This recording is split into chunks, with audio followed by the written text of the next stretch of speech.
I'm Misha Hadaway, CEO and owner of Gentle Mama Counseling, and you're tuned into Ladies Power Lunch. Hi, I'm Nadine Keller, CEO of Precision Sales Coaching and Training, and you are tuned into the Ladies Power Lunch Show. Hi, I'm Debbie Sodergren, the CEO of Up Vibrations, and you are plugged into the Ladies Power Lunch Show. Hi, I'm Christy Sullivan, human design expert, author, and speaker, and you are tuned in to the Ladies Power Lunch Show. Hi, I'm Keisha Zullo, president of Events of Joy, and you're tuned into the Ladies Power Lunch Show. Hi, I'm Mary Colangelo. I'm an international fashion therapist, and you are tuned in to the Ladies Power Lunch Show. Hi, I'm LaQuisha Clemens, the CEO of Freedom Life Therapy and Wellness. You are tuned in to the Ladies Power Lunch Show.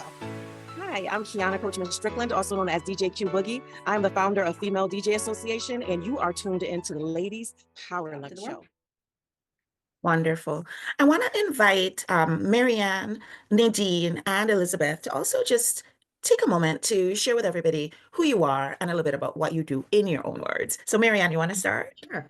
I'm Maryann Pack. I have Envision Greatness and Envision Greatness Press. And I am a best-selling author, a publisher, and as Davia said, I'm a joyologist. And that's because I study joy. I study the importance of it around our messaging and expressing that in the world, using our voice for that. And I love to help people be able to tell their stories, create journals, so that they can up-level a program or a course that they have, or that they're speaking at a summit and they want something to go along with that and up-level that. So I adore creating journals and workbooks for people. Beautiful. And how about you, Nadine? I know I've gone on a little bit about how your background is, in fact, marketing, but can you share with everybody who you are and a little bit about what you do in the world?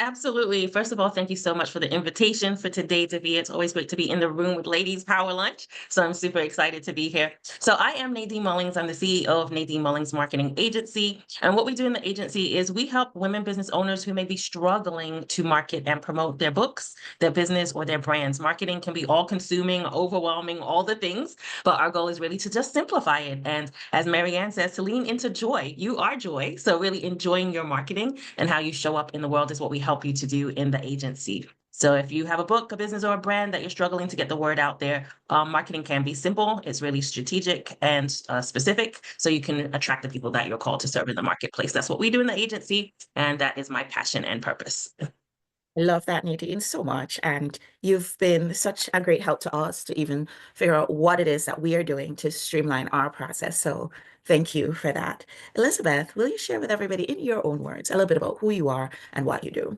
Sure. My name is Elizabeth Hill. I am the CEO and publisher of Green Heart Living Press. And our mission, this is both my personal mission in life and the mission of the press, is to make the world a more loving and peaceful place, one book at a time. And so a lot of my authors are writing from their personal experiences, both in work and life, and they want to make a difference. They want to help ease the path for other people that might be going through that experience. My background is actually in social work, working in nonprofits and teaching yoga. So that's my background. And it does help because the pathway that often people are looking to share their experiences, some of those things, not all, but some of them have a traumatic experience that they've been through. So there is a healing component as well. So they're going through some healing as they are writing and sharing their books. So I'm really excited to be here with everyone, and we want things to be easier. So I love talking on this topic of how do we make our businesses work for us and use what we've already created, so I'm excited to talk on this topic. Beautiful, beautiful. So we have, as you know, you're watching the Grow Your Business Smarter, Live Your Optimal Life TV show.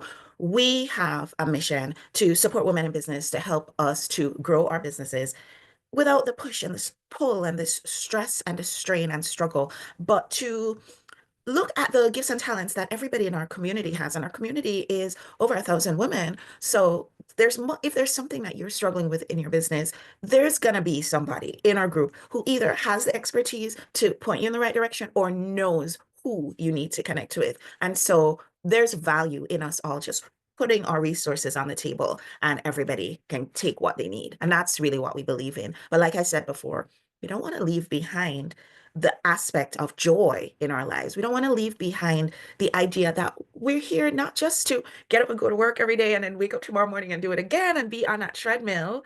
That's not I mean, we only have this one life. And are we going to be at the end of it and look back and say, yep, I went to work, I came home, and then I did it again?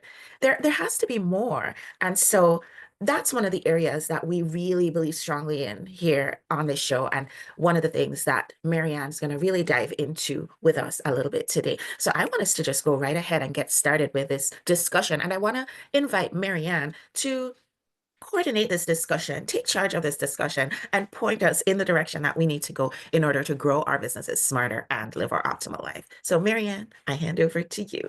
Thank you. Thank you so much for the invitation to be here and to kind of host this panel. And thank you for my panelists, Nadine and Liz, and I appreciate you all. I've worked with each of them, so this is going to be a really good time. So first, I wanted to talk a little bit about joy and what it is. And to me, joy is twofold. It's who we are and it's our purpose. So we're here expressly to experience as much joy as possible. And so how do we do that? How do we get there? Let's talk for a minute too about what are the benefits of joy? And I'm having some notes here, so I appreciate you giving me grace to keep myself on track, or other I'll wander into a rabbit hole somewhere. So for me, the benefits of joy, and I love that Shannon and somebody else, maybe Nadine, already talked about authenticity. To me, one of the first benefits of joy is authenticity, where our words and our beliefs harmonize, they match. And when we do that, we feel the joy bubbling up in us, the expression of who we really are as joy. Another benefit of joy is, increased well-being and happiness. There are studies out there that talk about as we increase happiness, our productivity goes up, our health goes up, our longevity goes up.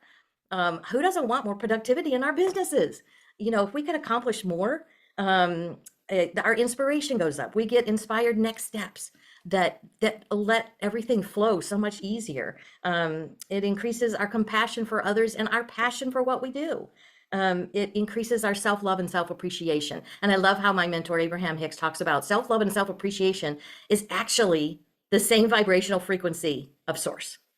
So we're doing a good thing. We're actually feeling who we are when we have self-appreciation and self-love. And it also improves our decision-making skills. We just have a knowing. When we feel the joy of who we are, there's a knowing. And so our joy also extends into our businesses. You tend to love more of what you're doing. You seek out to do things that you love.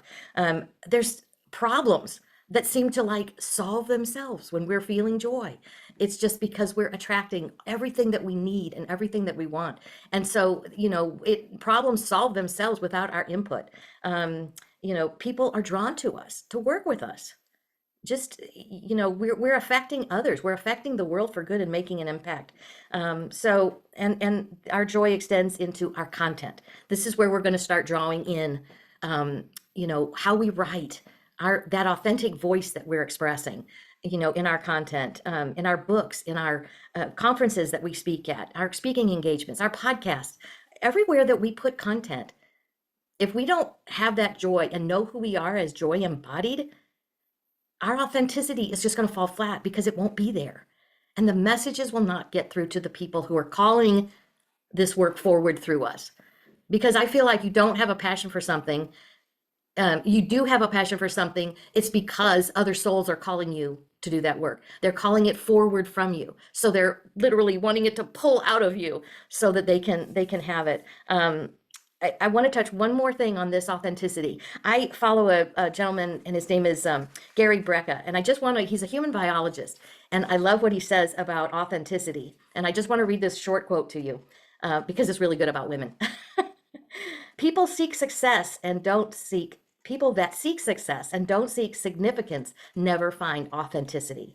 And so this was the most powerful frequency to harmonize and leave the human body. So authenticity is the most powerful frequency to leave our human bodies. It's so powerful that it can actually change the frequency of the person you're talking to when your words are truthful and you believe what you are saying. Where does this comes into our content right here? Where does this frequency come from? It comes from the brain. It comes from an area of the brain called the gray matter. And he was real funny in this, that I transcribed this from in the video. He says, I've been trying to prove this wrong for years, but it's official. Women have more brain cells than men. So we have the opportunity to be even more authentic. because all that, everything that comes from our brain has come from our heart center through, out of the heart, the mouth speaketh, it's all filtered through our heart and our soul. So, and joy is repurposing content. And we'll get into this now. So when we repurpose content that we already have, it eases our workload. It's already been effective because you've already put it out there once and it got a good response. You can improve and edit it as you grow. Because my first book that 4 years ago, I came to Elizabeth and I says, I want to write a book and I want to write a series. And so she's been my publishing mentor for years now. And I said, I want to write it and I want to use my previous blog posts. By that time, I had already been writing for years in my blog from 2015. So 4 years ago, I came and I downloaded over 200 blogs into a document and put them all in topics. So it was real easy for Elizabeth and I to go through and figure out which blogs would make great chapters. And she helped me, put that together. So I loved working with Elizabeth on that project because I've done this over and over. My Unmuted Voices is a book. This one right here, Unmuted Voices is repurposed podcasts. So I had them transcribed. And it eased my work into allowing myself to put another book together with all these other authors who were on my podcast. So I transcribed all the podcasts and we edited them and put them in a book and then added integrative questions at the end. So there's so many opportunities to use the content that we already have existing. So first of all, I'd like to ask, our panelists, when did you realize joy was important for yourself and in your business? So how does joy show up in your business? Nadine? Sure. Well, first of all, I say joy resonates with me because it's a fruit of the spirit, right? When you have the spirit inside of you, you have joy, you have peace. So anytime you recognize joy in your life or you encounter joy, it's recognizing the fruit of the spirit within you, right? So I love really paying attention to what sparks joy. And then that to me is alignment and direction and guidance to move forward. If this is sparking joy in my spirit, this is a sign, a symbol, something that allows me to realize, okay, I'm on the right path. Let me move forward because I'm experiencing joy in this moment or in this activity or in this connection. So for me, joy is like a signal. It's the spark that I look for decision making. It's the spark that I recognize my spirit, that fruit of the spirit really being in me. So joy is definitely something I choose to embody. I choose to embrace, and I choose to really, search for. As a business owner, I think it's very important. Even when you decide to partner with individuals, or if you decide to take on a project, right? Is this partnership going to bring me joy? Is this project going to bring me joy? Paying attention to that, I think, is key and important as business owners. And it's really something that I use for decision making. Yes. Elizabeth? I think that's so wise. Yes, absolutely. And I whenever I think of joy, there's a quote I'd like to read by Khalil Gibran, who's a Lebanese poet. Your joy is your sorrow unmasked, and the self-same well from which your laughter rises was oftentimes filled with your tears. Often the most joyful people I know have often been through the worst circumstances. And they have this capacity that is just so deep for joy. So even when I'm on a call with someone and we're talking, because sometimes, I get on a call with someone, we're talking about a book that might have traumatic events. Sometimes they're telling me some really rough things that they've been through. And then 2 minutes later, we're laughing, right? Like, and that's what I look for is like, what is the depth of who we are when I'm working with folks? I like to work with those who really have seen what's really out there in life, both the rough times and the joy. And I use that, just like Nadine was saying, like, it is a guidance post. It is something that we can tune into. Okay, is this going to be something that fills me up and brings me joy? Is this where I want to follow and keep spending time with clients that are able to do that, right? That are able to go into that space and that joyful space. And I do think I think it does attract clients. I mean, I know that I must be attracting clients because I'm able to get on a call with them and laugh with them and be with them on the ride of of all the emotions that we have and all the feelings that we have in life. So, and it ties in with authenticity too, like you were saying, Maryann, which is so cool, right? Yeah. And I agree so much.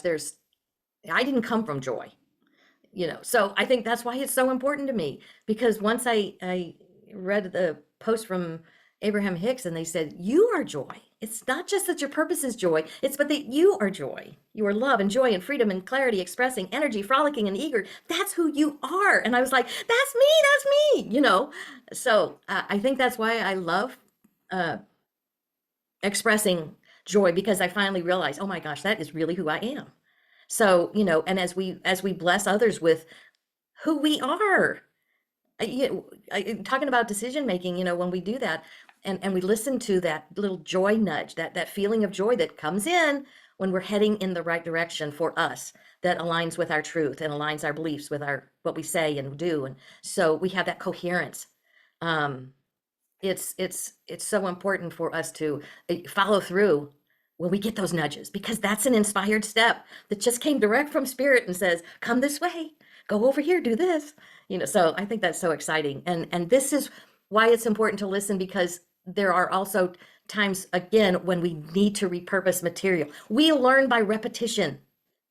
And if you have content that you've created, that is the foundation for a book, for a program, for whatever you have, whatever direction you want to utilize that content. You know, it's already made an impression on people. It's already been valuable. So you know it, you've gotten the feedback. So to be able to repurpose that with ease and know that, you know, again, we create our beliefs by repeating the thought over and over, and it becomes a belief. It becomes our truth. So I love the opportunity of repurposing material, because again, it's sort of like Elizabeth when she was talking about, you know, sometimes when she's told me before that sometimes when she's been, you know, and not maybe having the best day, and then she gets to actually work on someone's book, what a joy that brings her. And it's the same for me. I've worked on my anthologies, and I get so excited and take a whole bunch of notes from what the authors are saying. Because again, they're bringing forth material that they've already know has made an impact. And again, so many of my collaborating partners in my books have been through Ladies Power Lunch, have been members of Ladies Power Lunch. So as Davia said, we're all here to uplift each other. And if there's something that you're missing or you want to learn or you want to participate in, you'll find it in Ladies Power Lunch. Like I said, these books have all been in association with members of Ladies Power Lunch. So sorry, I got off on another tangent. I'm known for that. Does anybody else have anything they want to throw in as far as their, yes, Elizabeth? Well, I don't know if this is the time, but I have 7 specific examples of ways that of books that I published that have used repurposed content that I'm sure people would find like things that they could run with and use. Absolutely. So, would you like me to run with that? Yeah, we can do that. I was just going to introduce just real quick. This is the little planner that Elizabeth and I wrote. And again, it was repurposed because we were on a podcast. She had invited me to come on a podcast with her. And so I was just thought, boy, when I listened to the recording, I thought I need to write some of those notes down. And so I started writing, and out popped this book. So I showed it to her and she added to it. And so, you know, this is part of probably what she's going to talk about. We put a lot of areas that you have hidden content that you could be using for your next book or your first book. So go ahead, Elizabeth. I'm excited to hear what you've got on your list. Yeah, so these are examples, and if you want, you can look these up on Amazon if you want to see like what the book cover looks like and what it's specifically what it's about. But instead of talking about what they're about, I'll just try to dive in with the title and how they were written. The 2 books that probably have sold the most were repurposed content. So the 2 books of that I published that have sold the most, one was Oh Hello Alzheimer's, and that is by Lisa Marshall. That she made $10,000 on that book before we actually even published it. So and that was money that directly went to her because people were buying the book. That book was made from her Facebook group that she had a large Facebook group, and she would post stories in there of caring for her husband while he had early onset dementia. And so that is one example. So just because you've used the content already, you'd think, oh, they already read it. Why would they get the book? Oh my goodness, that is not the case. They will get the book, right? You already have people that know that the content works and it resonates with people. So it's very smart to do. The other book that sold very well, that has sold like the best, I'd say John Scully's Visited Mom Today. That was from Facebook posts just on his personal page. He never intended to write a book with it. He was just posting times he went to visit his mom at a senior care center, and she had dementia. And that resonated. And people said, you have to do a book, John. And now that book was on the front cover of the Hartford Courant, which is really cool. All right. So those are 2 ways that just content already out there, already written, and utilizing that. Third, this book also has done very well, Whatever the Future Holds by Heidi McCann. This was her college dissertation that she wrote 20 years ago. So you have something on, on the shelf somewhere. She made some changes, but it basically was the same. We just had to kind of update it and edit it, all of that. So that's 3. Suzanne McCall, some of you might know her book, Reclaiming Your Self-Worth, that came out of a course. She made an online course and then developed that into a book, the same content, but then she added new materials.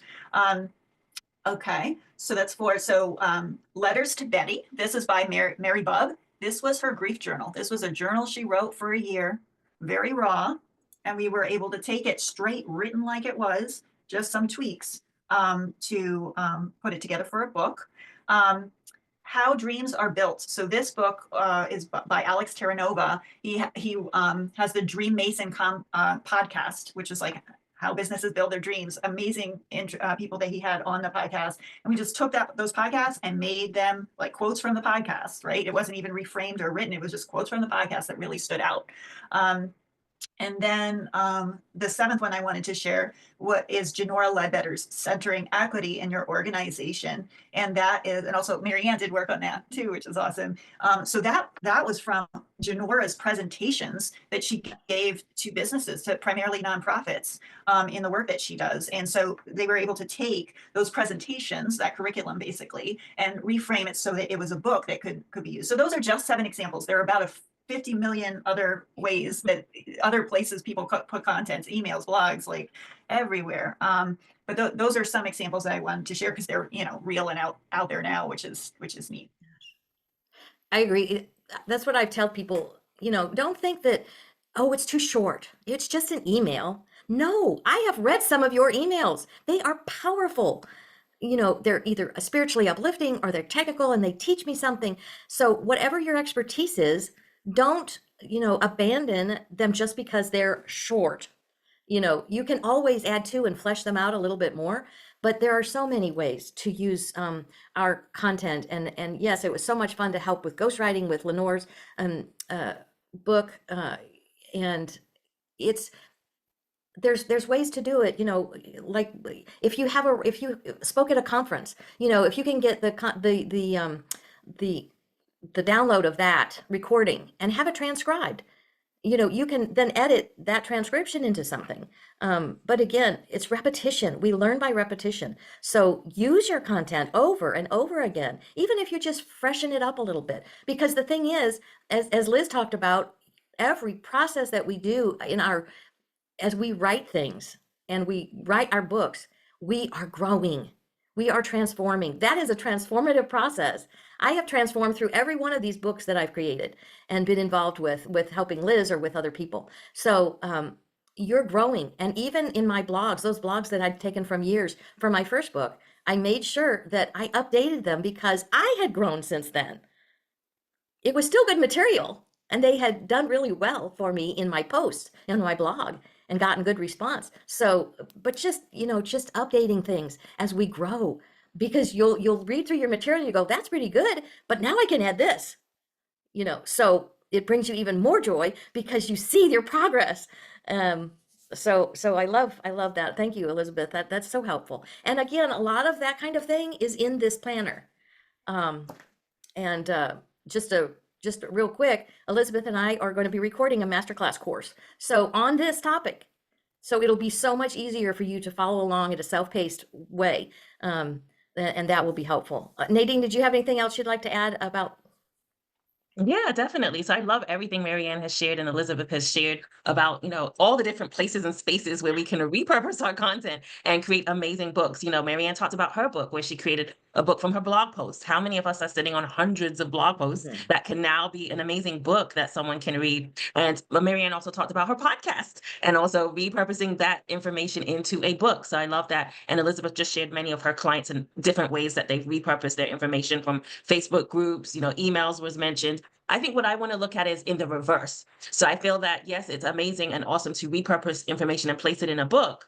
But after you've published your book, you can also look at it in reverse repurposing. So let me explain what I mean reverse repurposing. So if you've already had published a book, as Maryann said, we all grow, we all evolve. So that message may have grown and evolved from what you've written in that book. A great way to repurpose that message and continue talking about that message after you've published the book is to then do a podcast. So I'm looking at it from reverse. So if you've already published a book, but you never had a podcast about the topic, it's a great way to amplify that message in the book. It's a great way to continue the conversation. Sometimes you've published a book and after you've published it, you're like, man, I wish I would have talked about this, or maybe I should have shared this story. There's only so much you can place in a book. So doing a podcast allows you to continue the conversation. It allows you to continue stewarding the message that God has placed on your heart to share in the world. So you can repurpose the content in your book into a podcast to continue the conversation. So really thinking about not just launching a book and that being the end of the story, but launching a book and that being the beginning of the story, the beginning of talking about this message. As Elizabeth mentioned, some of these messages are so powerful, Alzheimer's, dementia. So many people are struggling with this and their family members. So imagine continuing the conversation outside of the book, having a podcast that talks about each chapter and inviting guests on that share their story about dementia. So really thinking about, how, if you are already a published author, how can I repurpose my book from the written form to the spoken form? And a podcast is a great way to repurpose existing book content in another platform and another way, and to continue the conversation. So that's why I say it's kind of in reverse, because we have been talking about, hey, what are all the content and ways that you have to create a book? But then there's a lot of people who've created a book and they've done nothing with it after they've launched. So think about beyond the launch, how can you repurpose that content from your book into a podcast? The other way that you can reverse repurpose, I'm just naming it reverse repurpose, is if you've published a book, but you didn't have a blog. So it's the opposite of what Maryann said. Maybe you took the time to publish an amazing book, but that content does not exist anywhere online. So people aren't able to search for it or learn about it or hear about it. So how can you repurpose your existing book into a blog? Maybe there's chapters that can now be blog posts. You can do all different ways that you can repurpose existing content from your book as a published author into now a blog post. So really think about it from both ways. How can you use existing content to create a book and publish a book? And if you've published a book, how can you use that existing content from your book and now amplify the message by repurposing in the form of a podcast, repurposing in the form of a blog? And then I just add another final piece is, once you have content out there, if you have content out there on your blog, if you publish it one time, you can always republish it, right? That's a strategy that I did this year. This entire first quarter, I didn't post any new content. I actually repurposed my blog posts from last year. It was all relevant, all still subject matter that's relevant today. So why write new pieces when I can actually repurpose an amazing blog post that not everyone saw last year and put it out there again, right? So I would say that's another way of looking at repurposing. What have you published in the form that it is, me being a blog post, that you can republish as a blog post to re-energize that message, to introduce that message to other people that never read the blog post last year. So keep that in mind as a repurposing strategy too. So I kind of just wanted to talk about reverse repurposing, and also repurposing in the same format, being a blog post, can be powerful strategies too. I so agree. And even in that content of, I am a teacher on Insight Timer. It's a meditation app. So I have this new series out that I'm doing, and it's called Snippets of Wisdom, and they're very short. I read them as a talk on my teacher's profile, and they are getting such amazing views and responses. So I read this little short. It's like 2 to 3 minutes, so it's a very short, basically a one-page typed that I can read. Well, as soon as I take that little snippet, I repurpose it over on Substack, or I repurpose it, on my Medium site, my art for an article, or I take it to my blog posts on WordPress. The other thing that I'm getting ready to do is start a new series, Snippets of Wisdom series, book series, with those written out, and then a link to people be able to listen to them if they want to listen to them. So, again, using this in so many different ways and posting it in so many different places. Even my little morning time post that I do sometime because I want to do something encouraging, something about joy or just uplifting. I will post that in several different places. Again, I only wrote it once, but I can copy and paste it into all these other different avenues of getting it into front of people. Because again, what I've written is inspiring because it inspired me. So I just want to share that. So that's my authenticity being expressed, who I know myself to be. And I want to affect the world for good. So thank you so much, Nadine. That was so good. Tanya, did you have anything you'd like to add? Yeah, I mean, one of the things that I did for like 14 years was write newsletters. And so they're in a hard drive somewhere. I just have to pull them out and then repurpose all of that as blog post, book, Substack, all of the things that you mentioned. So it's really, it's all there. Yeah. Why not just use what you've already done? Why reinvent the wheel every time? So that is great. I appreciate that. And what was a really good idea for me when I did download those and I looked at them and put them into a file, it helped me bring them into the file under a category, like a teaching topic or something. So that would be helpful too, is if you have this material and you're gathering it into one, like a Google Doc or something, or a Word doc, put them into categories so that it helps you organize yourself before you, because I initially downloaded all those 200 blogs and then had to figure out what category they went into. So do the reverse. Do it better than I did. Put them into categories ahead of time, because then when I was ready to do my first book, I could just pick and choose the way I wanted to walk them through the process of becoming joy, of remembering who they were as joy. So, and when you hit the bumps in the road, the struggle, the thieves of joy, the how do you get into joy when you're just not feeling it kind of thing. So I, was able to, by topic, add those to my book, and Liz helped me walk through that when I had her as my publisher. So I love all these. I love all these ideas. So what do you feel like has been the effect? What has the benefit that you've seen joy provide?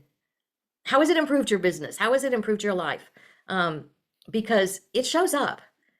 And so what benefits have you seen even in your business because you've held that as a priority? Has it affected your business in any way, or have you seen it influence your customers, your clients, anybody you've worked with? I think, Maryann, go ahead.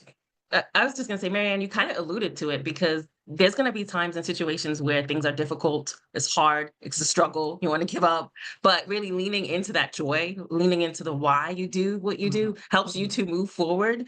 So I think it shows up in business, because there will be moments where you don't feel joyful. You kind of alluded to that as well, Maryann. How do you get yourself back on track when you're in those moments and positions where you're like, I don't want to do this anymore. This has been very hard, or I had a hard customer or a client, or, we all have all the things that we go through with the ups and downs of business. So I think how it really shows up is really being intentional about leaning into that, be intentional about your why, number one, and then also leaning into the joy aspect of what you do, why it brings you joy. So I think a lot of times the harder parts of business is when you can lean into joy the most, when you are having struggles, when you do want to give up, when you do have situations or circumstances that make it hard, then really leaning into and thinking about the joy aspect of it and why you do what you do is important, and how it shows up in business.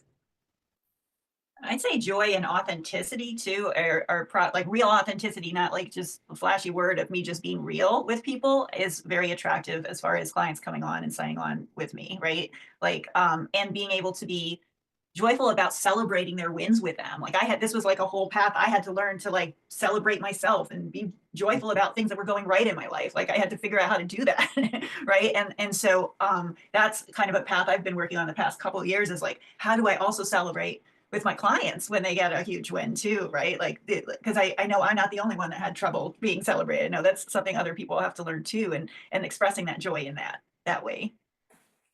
Absolutely. There's I think that was always one of the hardest things for me. And one of my, this just reminds me, when accept those compliments, accept that praise, because if you don't, you're denying that person's gift. So, I wrote a blog post, accept the damn compliment. Just do it. Just say thank you, even if you don't know what else to say. It's okay to praise, and it's okay for the self-appreciation, because again, you're experiencing the joy of who you are. So you're fulfilling part of, know thyself. When we experience joy. And the thing is, it's different than happiness. Happiness is conditional. Joy is who you are. It's your essence. So, you can tap into that at any time, whether conditions are right or not.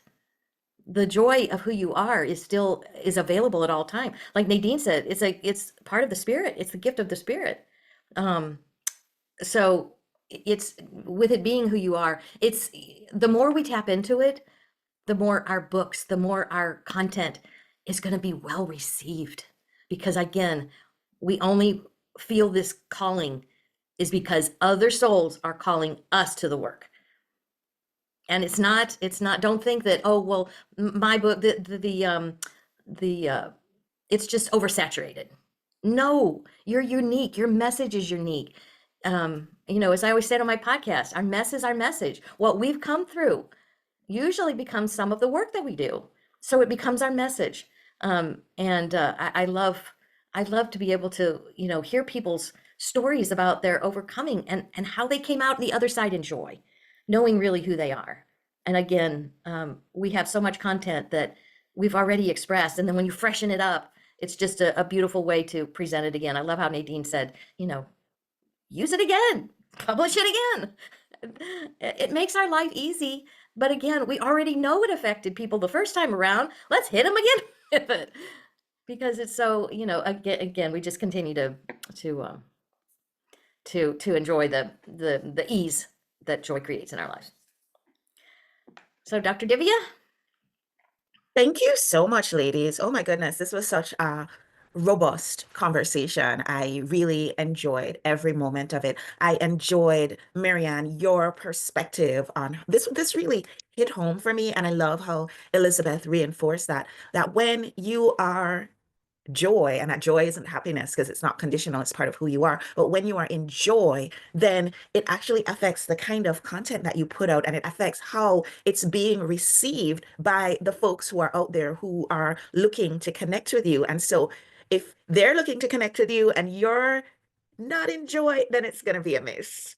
And we're wondering sometimes, why aren't we connecting with our clients, our ideal folks? We have this amazing message to share, but it just doesn't seem to be hitting the right way. And there's an opportunity to sometimes take things off our plates and not be as stressed out and not be pushing and pulling and stressing and straining as much. And that using the things that we've already made, the things that are already sitting in the hopper, to just put those pieces of content out there instead of struggling to create new things. Sometimes that can be the answer. I love that. I loved how Elizabeth really dived into, look, I'm not even talking about this in an esoteric way. These are physical clients that I've had who have seen the benefits, and they've used novel ways of repurposing their content to write a book. I love how Facebook posts or a journal were used to write a book. That's amazing. And then Nadine, of course, the marketing expert, is going to come at it from the angle that every single one of us can use, right? Because we already have these pieces of content, whether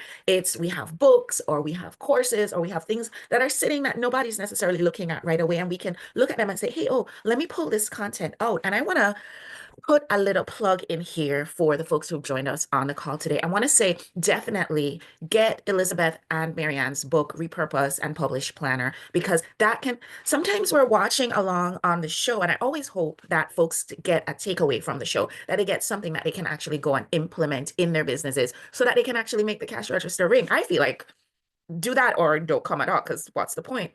So go get the book, because it can help us to organize our thoughts. Because sometimes we'll watch along with the show and we'll be like, okay, but where do I start? Looking at the Republish and Planner and Repurpose and Publish Planner by Elizabeth and Maryann is going to be a great place to start. I'll also say that there are many of us who have so much content. There's just so much. And saying let's repurpose is all well and good, but knowing how that fits in with your actual marketing strategy actually takes a little doing. And so there's an opportunity to connect with Nadine, because then she can show you, okay, guys, ladies, folks, we do not have to do this alone. And it's this lone wolf mentality that sometimes has been holding us back. Am I on a soapbox? Maybe a little bit, but it's true stuff. So I would say reach out to Nadine, say, hey, Nadine, and you can find everybody who's on our show inside our Ladies Power Lunch portal.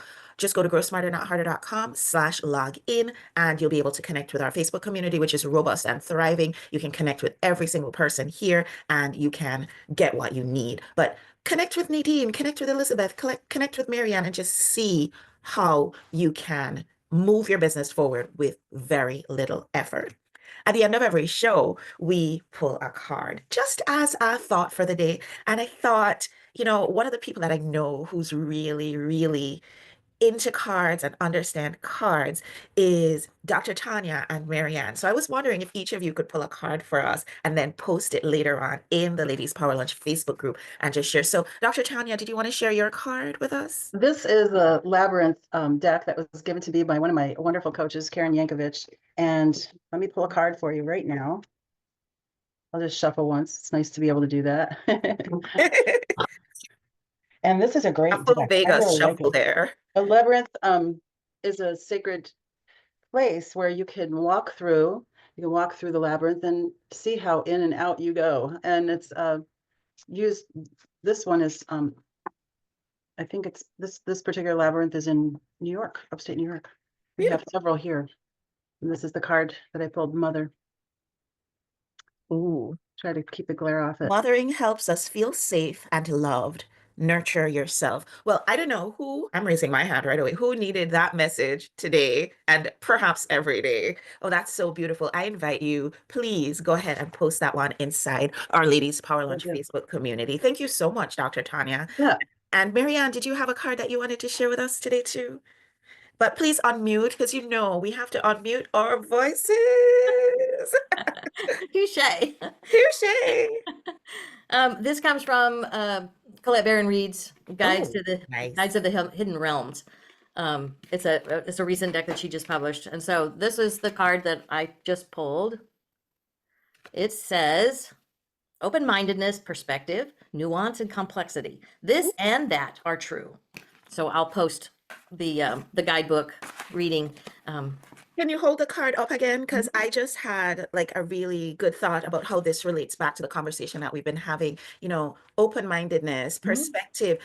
We've probably, and this has happened to me in the past, been looking at our content in a certain way, and then we go to repurpose it and post it again, maybe taking something that was a newsletter or blog post and turning it into a Facebook post. And as you're trying to, shrink it down to make it fit into the content requirements of that particular platform, you realize that there's a different way that you can look at this, or there's another perspective that you didn't even launch into on your previous post. And suddenly you have brand new content from content that you had before. So I just feel like the gift that keeps on giving is the content we already have. And there's an opportunity for us to just dive a little bit more into that, because there's a reason it flowed through you in the first place. There's a reason there are all these folks who need what you have. Thank you, everybody, so much for joining in with us today. Truly appreciate you. Thank you. Thank you. Thank you. Thank you, Maryann, for being our amazing host. I want to say to everybody that coming up in the next few weeks, we're going to make an effort to try to go a little more deeply with each of the people who have been on the call with us today, so that you can get to know them a little bit better, and also we can get a little bit more of their perspective. So keep tuning in for that. Thank you so much for watching. Thanks for being a part of our amazing community, and I'll see you all on the next show. Bye, everyone.